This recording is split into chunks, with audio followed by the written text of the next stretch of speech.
So why does the US allow companies to purchase patents solely for the purpose of litigation, even if there's no product associated with it?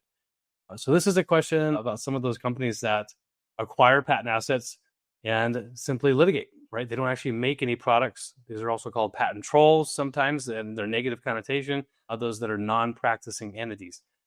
The beauty here is it's business, it's transactional. And so if you purchase a patent, that means that the inventor or the owner of that patent gets rewarded. They get financial compensation for bringing something new to the market, bringing something new to the technology, the field of art, and that's worth it, right? That's the whole system. Is the inventor gets rewarded financially, monetarily for bringing that new product to market. So it doesn't really matter who buys it.